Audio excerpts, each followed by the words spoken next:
तो क्लास अभी हमने समझा कि किस प्रकार से एटॉमिक ऑर्बिटल्स के कॉम्बिनेशन से मॉलिक्यूलर ऑर्बिटल्स बनते हैं और उनको हम किस प्रकार से मॉलिक्यूलर ऑर्बिटल डायग्राम पर रिप्रेजेंट कर सकते हैं। चलिए अब इन्हीं ऑर्बिटल्स को कंस्ट्रक्टिव और डिस्ट्रक्टिव पॉइंट ऑफ व्यू से समझते हैं। मान लीजिए कि यहाँ पर हमने फिर से एक मॉलिक्यूल लिया है जिसके दो एटम्स हैं जिनको हमने ए और बी से रिप्रेजेंट किया है, और यहाँ पर एटॉमिक ऑर्बिटल्स के लीनियर कॉम्बिनेशन को हम इस प्रकार से रिप्रेजेंट कर सकते हैं, शाई ए प्लस माइनस शाई बी। और हम जानते हैं कि यहाँ पर दो प्रकार के ऑर्बिटल्स फॉर्म होते हैं, सिग्मा शाई ए प्लस शाई बी जो कि लोअर इन एनर्जी होता है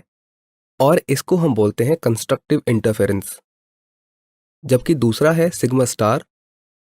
यानी कि शाई ए माइनस शाई बी जिसकी एनर्जी हाई होती है और इसको हम बोलते हैं डिस्ट्रक्टिव इंटरफेरेंस। तो स्टूडेंट्स चलिए समझते हैं कि ये कंस्ट्रक्टिव इंटरफेरेंस और डिस्ट्रक्टिव इंटरफेरेंस से हमारा क्या मतलब है। अगर हम बात करें सिग्मा स्टार की, एंटी मॉलिक्यूलर ऑर्बिटल्स के केस में जो इलेक्ट्रॉन क्लाउड होता है वो दोनों न्यूक्लियस से बहुत दूर दूर होता है, जिसकी वजह से दोनों न्यूक्लियर के बीच में एक ऐसा स्पेस बन जाता है जहां पर इलेक्ट्रॉन क्लाउड मिनिमम होता है। तो स्टूडेंट्स दोनों न्यूक्लियाई के बीच में जो एक ऐसा प्लेन या एक ऐसा क्षेत्र होता है जहां पर इलेक्ट्रॉन डेंसिटी ऑलमोस्ट जीरो होती है, उसको हम बोलते हैं नोडल प्लेन। और अगर न्यूक्लियाई के बीच में इलेक्ट्रॉन डेंसिटी नहीं होगी तो दोनों ही न्यूक्लियाई के बीच में स्ट्रॉन्ग रिपल्शन होगा, जिसकी वजह से जो हमारा सिस्टम है यानी कि मॉलिक्यूल है वो बहुत ही अनस्टेबल हो जाएगा। ऑन दी अदर हैंड अगर हम सिग्मा यानी कि बॉन्डिंग मॉलिक्यूलर ऑर्बिटल की बात करें तो वहां पर दोनों ही न्यूक्लियाई के बीच में इलेक्ट्रॉन क्लाउड बहुत अच्छी तरीके से डिस्ट्रीब्यूटेड होता है,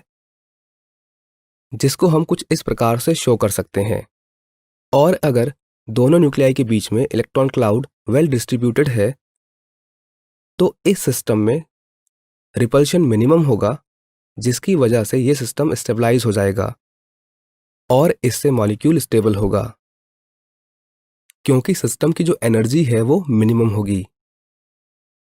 तो स्टूडेंट्स अगर हम देखें कि एक मॉलिक्यूलर ऑर्बिटल की एनर्जी हाई हो गई है तो दूसरे की लो भी हुई है, तो इसका मतलब ये है अगर हम मॉलिक्यूलर ऑर्बिटल्स की टोटल एनर्जी काउंट करें तो वो उतनी ही होगी जितनी कि एटॉमिक ऑर्बिटल्स की थी। चलिए क्लास अब देख लेते हैं कि एटॉमिक ऑर्बिटल्स के कॉम्बिनेशन के लिए कौन कौन सी कंडीशंस का होना जरूरी है।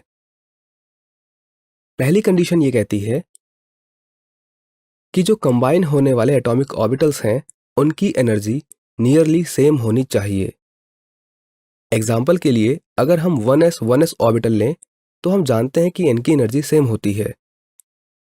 तो इनके बीच में जो एटॉमिक ऑर्बिटल्स का कॉम्बिनेशन है वो इजीली हो जाएगा।